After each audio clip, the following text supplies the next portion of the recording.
You know, there comes a point in every parent's life when you realize your child isn't a child anymore. They start making their own choices, their own mistakes, and sometimes you have to just sit back and watch the storm roll in. My name is Margaret, and I'm 63 years old, widowed, retired. I've lived in the same house for over 30 years, the one my late husband and I built together, brick by brick, when we had nothing but dreams and blistered hands.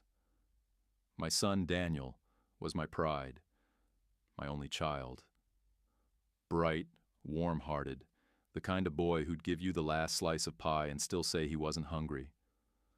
After my husband passed, Daniel became my reason to keep going.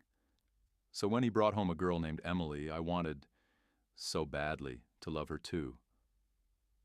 At first glance, Emily was perfect, beautiful, polite. That kind of smile that seems rehearsed, but you can't quite tell why. Daniel was glowing when she was around, and for a while that was enough for me. But slowly, little things began to gnaw at me. The way she'd glance around my house, not admiringly, but like she was taking inventory. How she'd interrupt Daniel every time he spoke about his work, to steer the conversation toward her new handbag, or her vacation plans, or her self-care. I tried to ignore it. I told myself, Margaret, maybe you're just being protective. Maybe she just has different values. But the mask cracked one evening, the night she made the demand. We were sitting at dinner. Daniel had cooked. Pasta, garlic bread, the whole thing. Emily barely touched her plate. She kept glancing between us with this tight little smirk. And then, out of nowhere, she said, Margaret, you should probably start looking into helping us buy a house. I laughed, thought she was joking, but her eyes? Cold. Flat. She wasn't joking. I mean, she continued, you've been living here alone for years. It's only fair that you help us get started. You can afford it, right? Daniel froze. He looked mortified, but Emily didn't stop. You said your husband left you everything. I just think it'd be nice if you shared that with your family. That word hit me like a slap, because in that moment I realized she didn't see me as family. She saw me as a bank account with wrinkles. Daniel tried to interrupt. Emily, that's not how we... But she cut him off. No, I'm just saying what everyone's thinking. We want to start a life, and your mom's sitting on a paid-off house. The room went silent. I looked her dead in the eyes, and for the first time I saw who she really was. A climber, a manipulator, someone who thought love could be traded for real estate. I didn't yell, I didn't fight. I just said, Emily, dear, I think it's time you left. Daniel tried to defend her. He stammered, tried to say she didn't mean it like that, but I could see it. The seed she'd already planted in his mind, the seed of entitlement, of resentment, and I knew this wasn't over, because women like Emily, they don't stop when they're told no. They just find new ways to get what they want. Days turned into weeks, and slowly, Daniel started to pull away. Fewer calls, shorter visits. And when he did come around, Emily was always there, sweet-talking, smiling, pretending to care. Until one day Daniel called. His voice was trembling. Mom, Emily and I have decided to get married. My heart clenched. He was nervous, not excited. Nervous. He didn't even tell me in person. And that's when I knew, whatever control she had over him, it was complete. That night, I sat alone in my husband's old armchair. I could almost hear his voice. Don't let her hurt our boy. And that's when I decided, if Emily wanted to play games, she was about to learn she wasn't the only one who knew how. When I realized my son's fiancée saw me not as a mother-in-law, but as a wallet, something inside me snapped. I wasn't going to scream. I wasn't going to fight. I was going to expose her, quietly, completely. And when I was done, she'd wish she'd never stepped foot in my home. After that night, I started noticing things I hadn't before. Emily's voice, the way she spoke to Daniel, to me, to everyone, it was all about control. Every compliment was calculated. Every gesture had a purpose. When she smiled, it wasn't warmth. It was possession. And Daniel? He was so blinded by the illusion of love that he didn't even see the cage closing around him. But I did. And I refused to watch my son lose himself. Or worse, lose everything he'd built. To a woman who only loved his future, not him. So I started digging. Quietly. Patiently.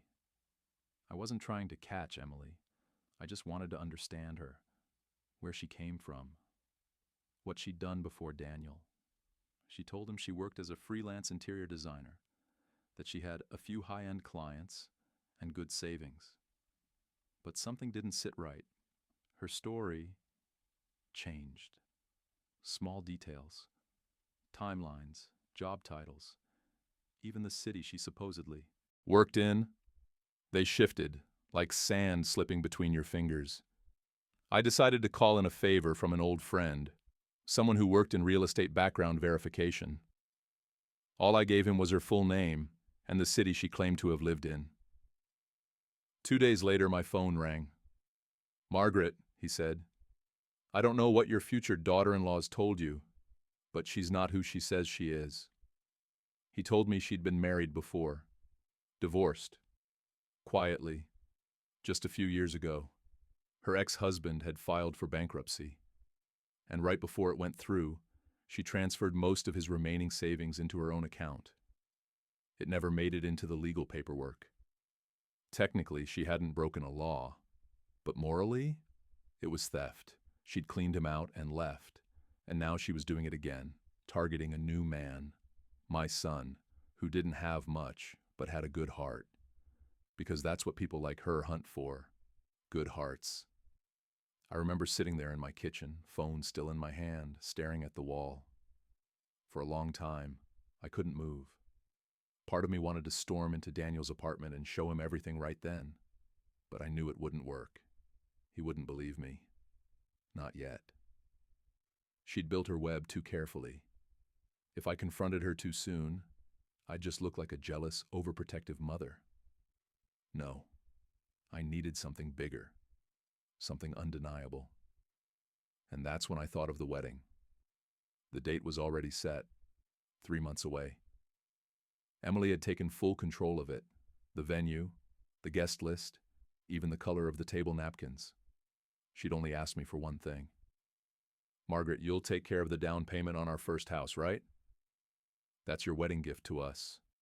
That smug confidence in her tone, that assumption that I'd say yes. I didn't answer right away. I just smiled. "Of course, dear." Leave it to me inside, my heart was ice. Because I'd already made my decision. I wasn't buying her a house. I was going to buy her a mirror, a perfect reflection of the woman she truly was. Over the next few weeks, I started collecting evidence. The credit records, her divorce filing, screenshots of messages she'd sent her ex's family, threatening to ruin his reputation if he didn't give her what she wanted. But I didn't just keep it for myself. I reached out to her ex-husband. At first, he was hesitant, bitter, tired. But when I told him what Emily was planning with my son, his voice changed. He wasn't angry anymore. He was relieved. "She's doing it again," he said quietly. I tried to warn people. No one listened. He sent me everything, photos, old texts, even a copy of her old marriage certificate.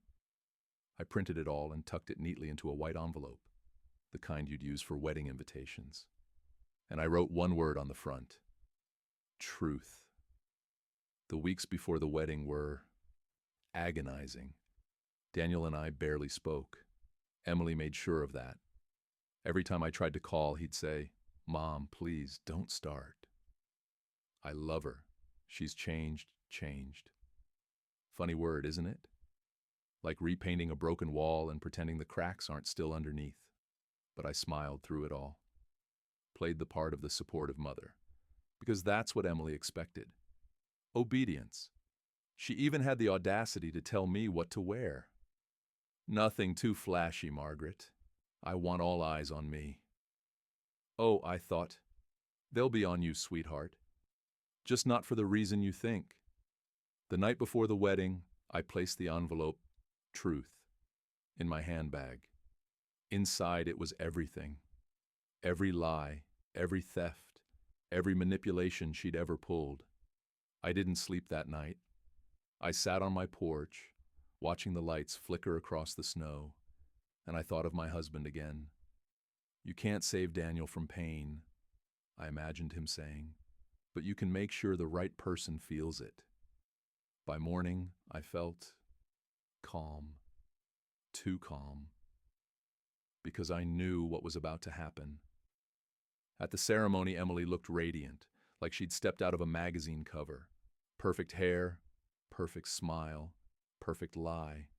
She paraded around like a queen, kissing cheeks, giving fake laughter that didn't reach her eyes.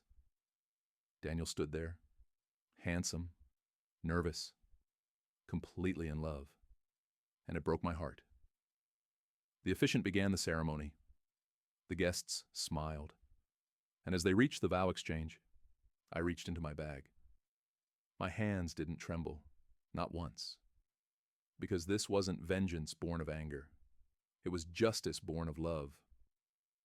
When the officiant asked if anyone had any reason these two should not be married, I stood. The room went silent. I could hear my own heartbeat. Daniel's face went pale. Emily's hand froze in midair. I do, I said softly. I have a reason. And I handed the envelope to Daniel. Mom, what is this? It's everything you deserve to know before you say I do, darling. Emily tried to grab it from him. Daniel, don't listen. She's trying to ruin this. But he opened it, and the sound of that paper tearing through the seal might as well have been lightning. The guests started whispering. Daniel's eyes scanned the pages, the screenshots, the records, the photos. And then, the color drained from his face. Emily, what is this?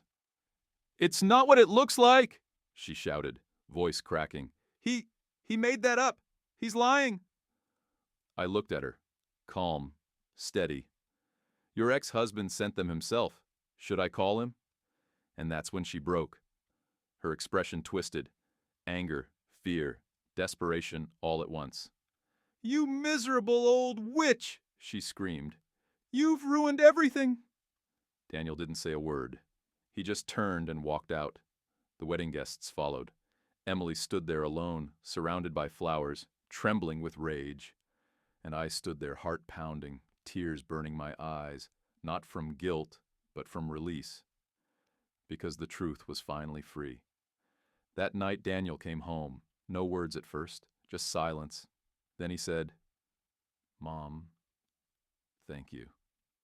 And I saw something in his eyes. Not the boy I raised, but the man my husband would have been proud of.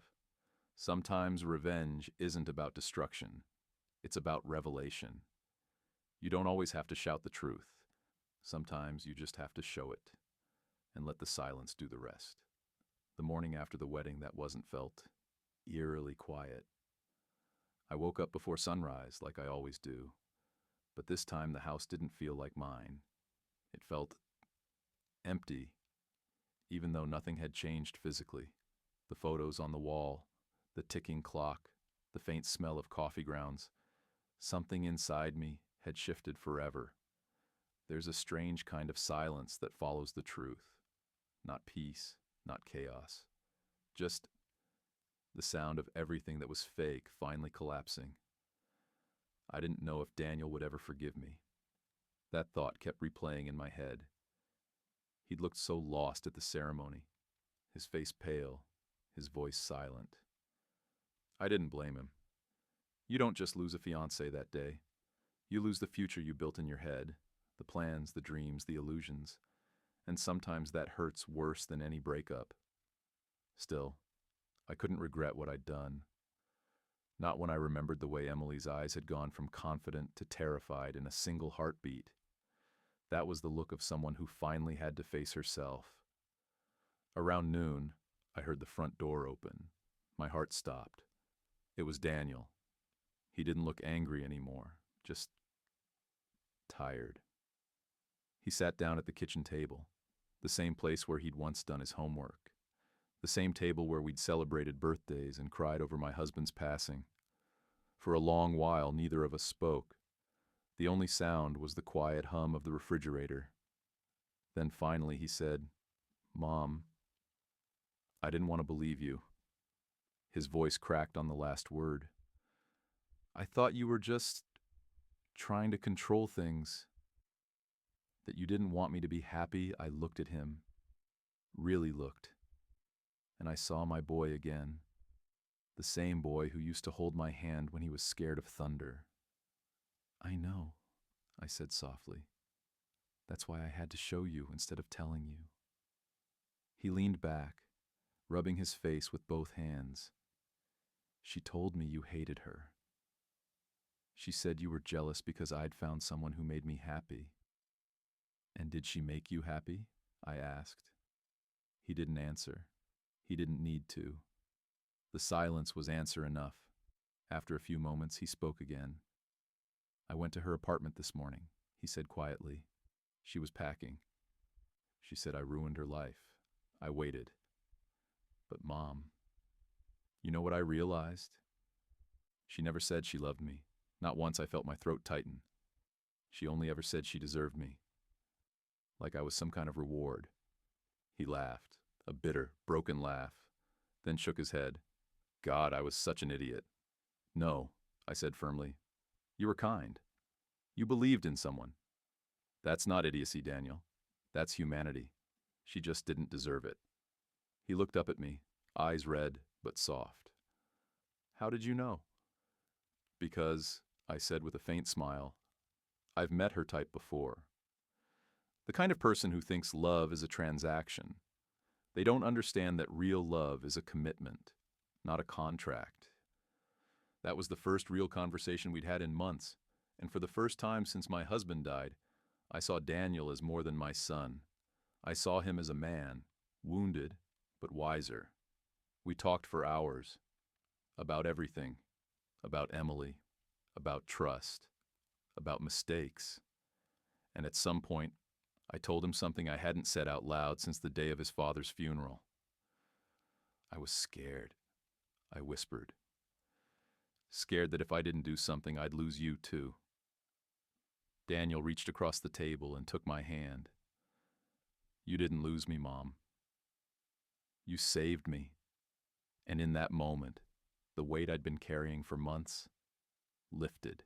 Life slowly returned to normal after that, at least as normal as it could be.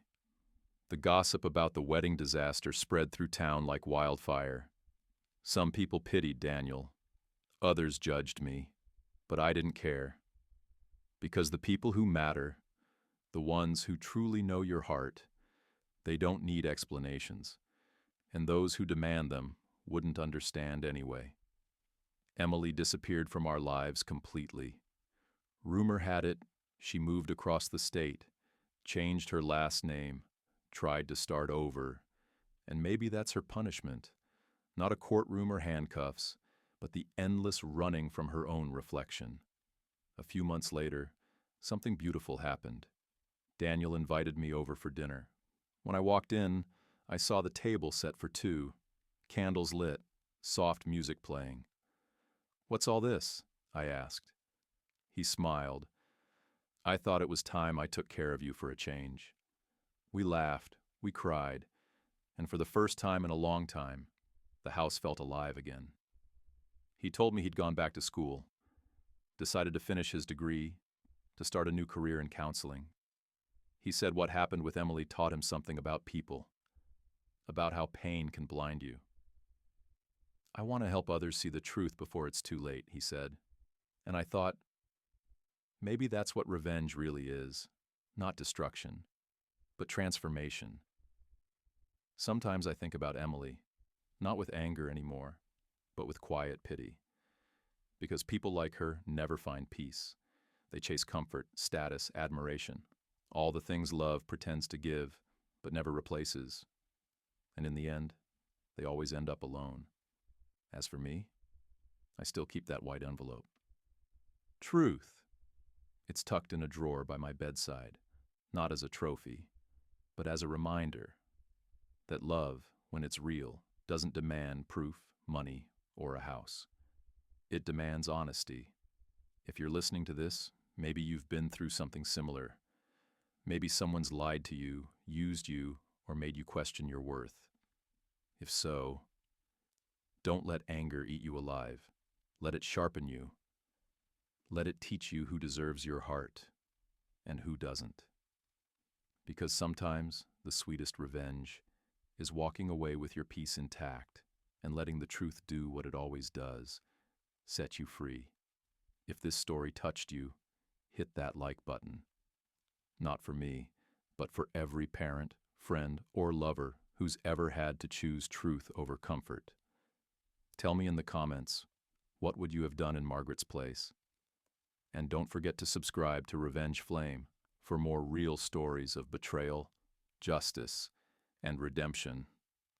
Because sometimes the fire that burns us is the same one that lights our way home.